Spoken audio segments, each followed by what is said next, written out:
அத்திமர மினிஸ்ட்ரியில உள்ள உங்கள் எல்லாரையும் நான் வாழ்த்துகிறேன், வரவேற்கிறேன். ஆதியாகமம், யாத்திரையாகமம், எண்ணாகமம் முடித்துட்டோம். இப்போ உபாகமம், பஞ்சாகமத்தின் கடைசி புத்தகம். 5 ஆகமங்கள் சேர்ந்ததுதான் பஞ்சாகமம். இதோட ஆக்கியோன் மோசே தான். இதை எபிரேய பாஷையில வசனங்கள் என்றும், கிரேக்க பாஷையில சொன்னதை சொல்லுதல் அல்லது 2ஆம் பிரமாணம் என்று சொல்வாங்க. ஆண்டவருக்கு இந்நூல் பிரியமானதாக காணப்படுகிறது. சாத்தானை ஜெயிக்க இந்நூலில் வசனங்களை இயேசு பயன்படுத்தினார். மத்தேயு 4:4 சொல்கிற அந்த வசனம் உபாகமம் 8:3 வருகிறது. மனுஷன் அப்பத்தினாலே மாத்திரமல்ல, கர்த்தருடைய வாயிலிருந்து புறப்படுகிற ஒவ்வொரு வார்த்தையினாலும் பிழைப்பான்.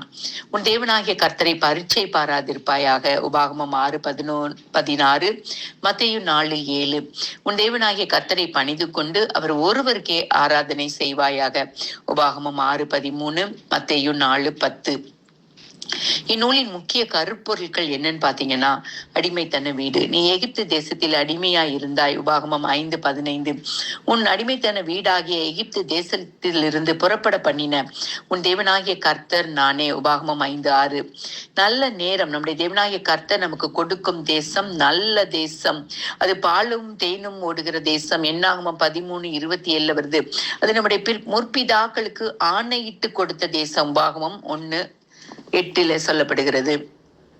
அன்பு கூற வேண்டும். உன் முழு இருதயத்தோடும் உன் முழு ஆத்மாவோடும் அவரை தேடும் போது அவரை கண்டடைவாய். உபாகமம் 29:6. பரிசுத்த ஜனம். பூச்சக்கரத்தில் உள்ள சகல ஜனங்களிலும் உன் தேவனாகிய கர்த்தர் உனக்கு தமக்கு சொந்தமாய் இருக்கும்படி தெரிந்து கொண்டார்.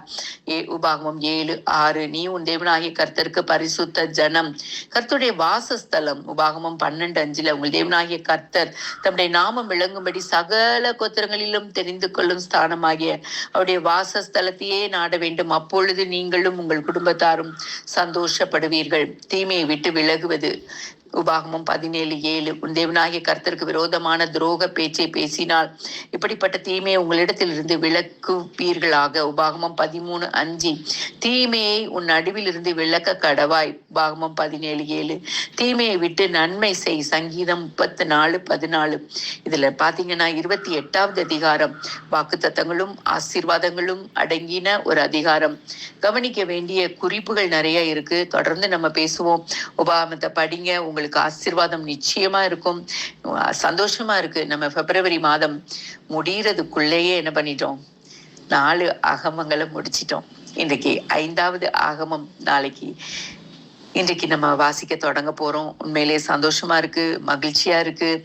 தொடர்ந்து என் கூட பயணம் செய்றீங்க. தொடர்ந்து இந்த பயணத்துல ஆண்டவர் நம்ம கூட வருகிறார். நானும் உங்களோட பயணம் செய்யறதுல ரொம்ப மகிழ்ச்சியா இருக்கிறேன். தொடர்ந்து இந்த வேதத்தை முடிக்க அதன் மகத்துவங்களை, உங்க வீட்டுல உள்ள ஆசீர்வாதங்களை நீங்க பார்க்கும்போது உண்மையிலே சந்தோஷப்பட போறீங்க. கர்த்தரை நினைப்பாயாக. உன் தேவனாகிய கர்த்தரை மறக்காதீங்க. அவர் உங்க மேல அன்பு கூறுகிறார். அதனால நீங்களும் தேவனாகிய கர்த்தரிடத்துல முழு இருதயத்தோடும் முழு ஆத்மாவோடும் முழு பலத்தோடும் அன்பு கூறுங்க. கிடைக்க போகிற நன்மைகளை, ஆசீர்வாதங்களை இந்த வருடத்துல சீக்கிரமா பெற்றுக்கொள்வோமா? Thank you so much. அன்பின் ஆண்டவரே, உம்மை துதிக்கிறோம் ராஜா. நன்றி செலுத்துகிறோம். தொடர்ந்து எங்களோடு நீர் கரம் பிடித்து வருவதற்காக நன்றி. எங்களை கரம் பிடித்த ஆண்டவரே, இம்மட்டும் ஆண்டவரே 4 ஆகமங்களை வாசிக்க செய்த அந்த கிருபைகளுக்காக நன்றி.